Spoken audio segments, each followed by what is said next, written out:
Ladies and gentlemen, I've traveled halfway across the state today to be with you. I have 30,000 influencers posting 6 times a day, and I think if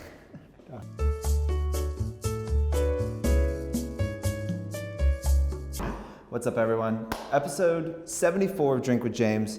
It's Halloween. I'm dressed as Daniel Plainview from There Will Be Blood, a masterpiece. If you haven't seen it, you're an idiot. I don't really know what to say to you. And this whole look probably doesn't make sense. I've traveled across half our state to be here and to see about this land. So, Tim and I we're out of conference season into hibernation season. We did 2 conferences in 2 weeks, both super successful. Really great to meet all y'all. Our clients at the brand meeting, the influencers out at the influencer conference. A lot of you have been asking if we filmed it. No, we try and keep these things valuable in the day and in the moment. And filming it and giving it to you for free wouldn't really make much fucking business sense now, would it? So there is no video. It's disappeared. It's a Snapchat of conferences. Oh, God, excuse me.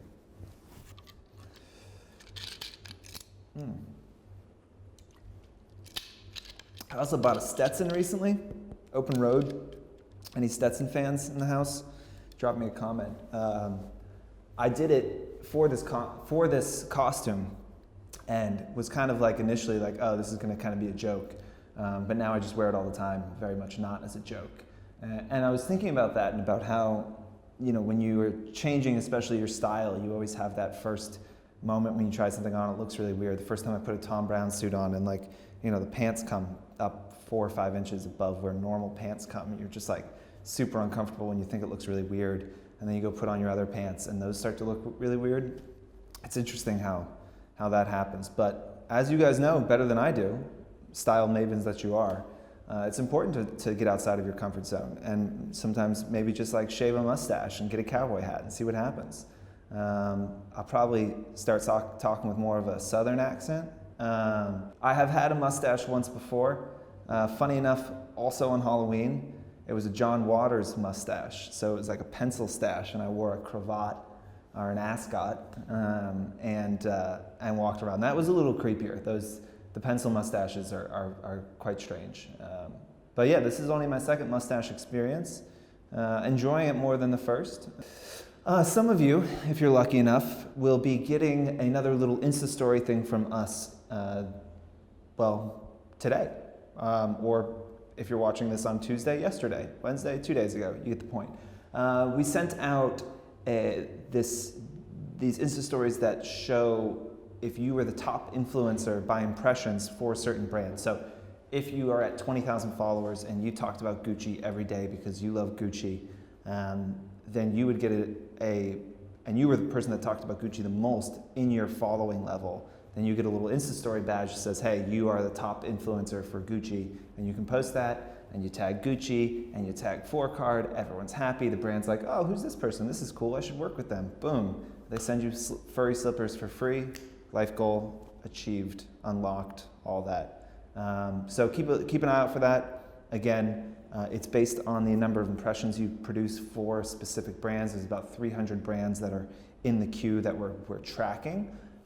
So if any of you got that, congratulations. If you didn't, well, talk more about your favorite brands, and maybe you'll get one. This is for the last 30 days, so they'll go out on the 1st of every month, unless it's like a Sunday, but you get the point. Like, they'll go out early each month for the month previous. So the ones that will be going out now are for October, and then et cetera, et cetera, et cetera.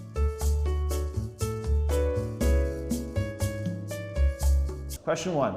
I always talk about having brands tell you their budget before you tell them your price. We do this because sometimes they have more money than you maybe would have offered.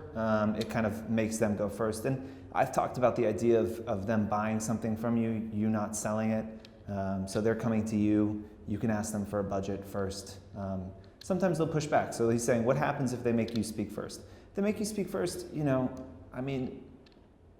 be honest about what you think you deserve and what you think you would do this job for. Look at all the deliverables, look at the things you have to do. Try and put yourself, we talk about putting yourself into the mindset of being there on that day, posting about that product.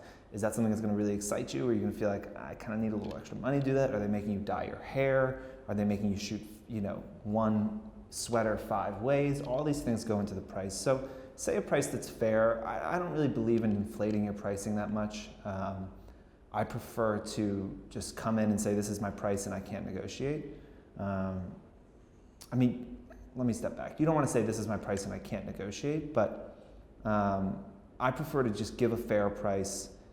And I sometimes just say that, like, hey, I was doing this when we hired someone recently. I was like, hey, I could tell you this number, and then you could tell me this number, and then we could meet somewhere in the middle. But instead of that, why don't I just give you this number and say that that's what I can do. That's what I got. And like, they accepted, they appreciated that. We didn't have to go back and forth and do the whole song and dance. So you can acknowledge that and say, hey, I could say $750, and then you could come back and say $250, and then we could settle on $500. But why don't we just settle on $500, because that's like what I feel like I'm actually worth. So I'm not going to try and squeeze more out of you. Brands that are doing this a lot, they kind of know what's normal, and influencer pricing, it's decently consistent. So you don't want to be too far outside of what is normal unless you have a reason to be. If you're someone like Creative Kipi, who spoke at our conference, and she creates, she's an artist, she creates these beautiful pieces of art or stop motion for her posts, then like it makes sense that she's going to be quite a bit more expensive than the average kind of normal influencer. So you can be above, your pricing can be above the industry standard, but you do need to have an explanation on why that is. Do you convert at 10% for sales? Like, cool, then like say that and the brand would be willing to pay it, but don't just throw a huge price out and like cross your fingers that they'll pay. Here's the reason why. Go to a restaurant, you get a $15 meal, right? It's pretty good, right? Like, okay, so it's $15, you get the meal. It doesn't blow you away, but it's good. You drink your wine, you talk to your friends, you leave. You're like, that's a good meal. That met my expectations. Now, if that same meal was $50 a plate, you're looking at that a lot different. You're going to feel a lot different about that food when it comes out. You're expecting a $50 meal. I'm a huge snob. Let's just call a spade a spade.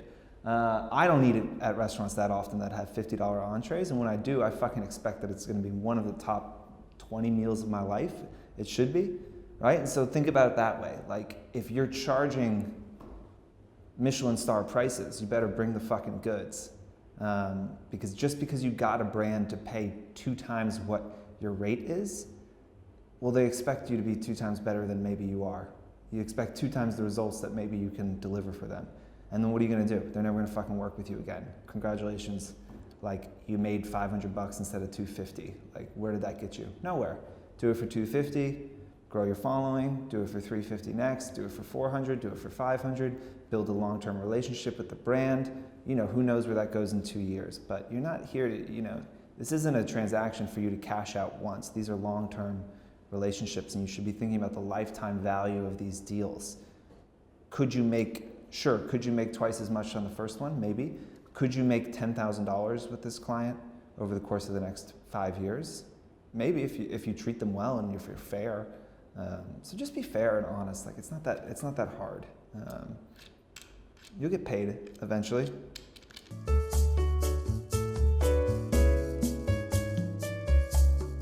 I only have 2,500 followers. Okay, so this is someone's saying I talk a lot about micro-influencers, but when we talk about micro-influencers, Fohr Card's definition is 10 to 50K generally for micro. So he's at 2,500.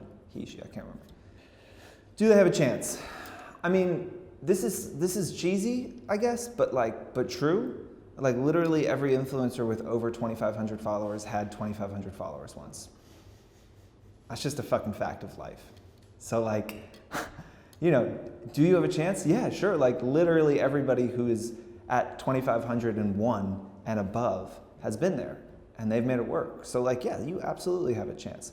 Do you have a chance to like be working with brands? I think you maybe could. 2,500 people is that's a decent amount of people that are listening to you every day. Now, are you going to get paid for it? Are you going to get rich? Are you going to get free hotel rooms? Absolutely not. You're not getting any of that. But you're on the way, maybe. I think the jump to focusing on money is just it's too fast. You're thinking about money too soon. And one of the speakers at the conference talked a lot about why you do this, and she's an agent, one of the best agents in the industry, and she only works with people who are doing this to inspire or empower or lift other people up. So if you're out here and you're trying to capitalize on what you've built just for selfish gains and you just want to make money, it's probably not going to work.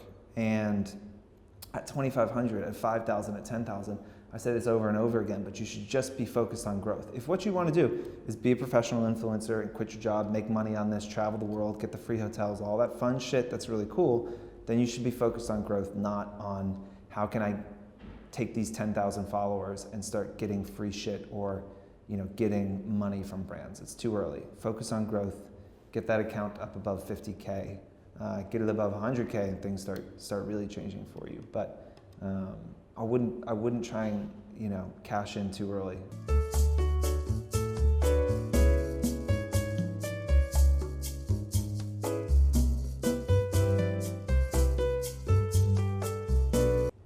So what do you do if a brand makes you talk first? Well, if Daniel Plainview has taught us anything, from there will be blood. You look them in the eye, frown, you say, one night, I'm going to come into your house and I'm going to slit your throat. Don't tell me how to run my family. Okay, I blog mostly about travel. Is there a benefit to reaching out to travel and PR brands that I would one day like to work with just to get to know each other? I have a small following.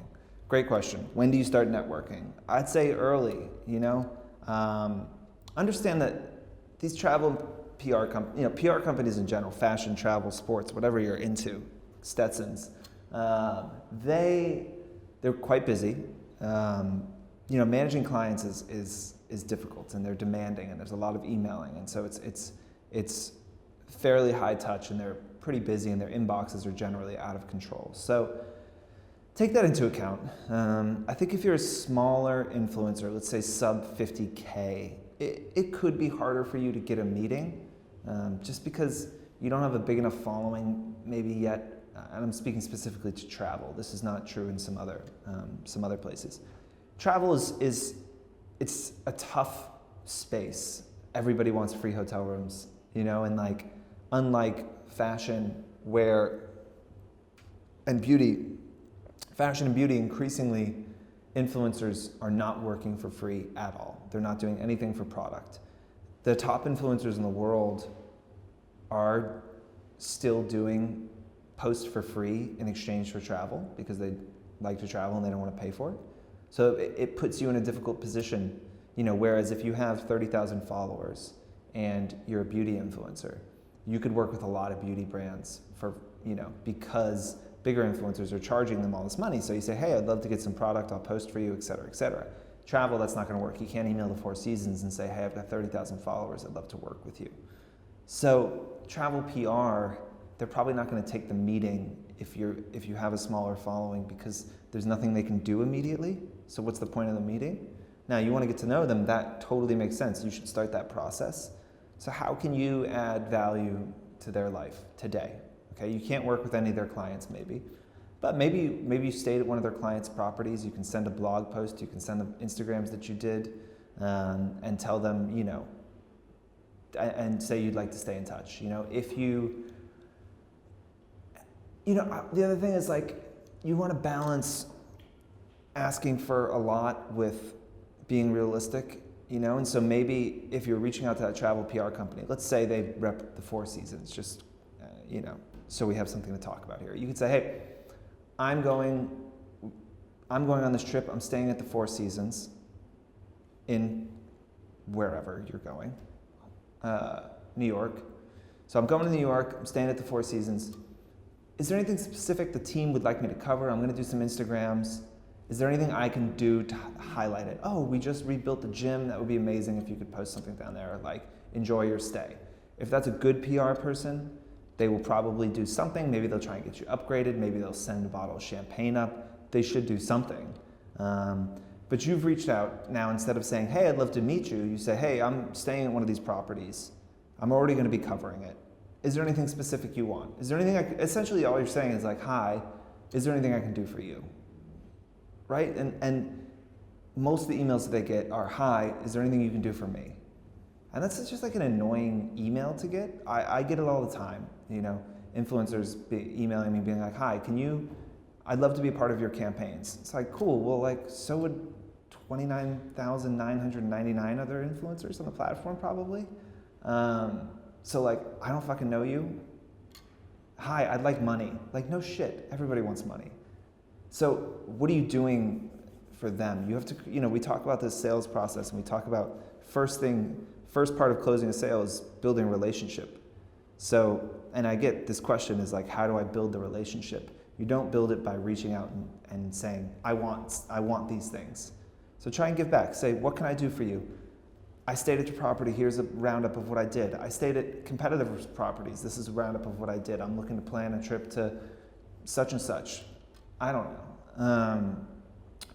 But think about, put yourself into the mindset of somebody who's really busy, and you are probably busy in your life, and try and make their lives a little bit easier. If you can do that, you're probably on the way to kind of starting a relationship. But it's never too early to reach out, but it can be too early to ask for things.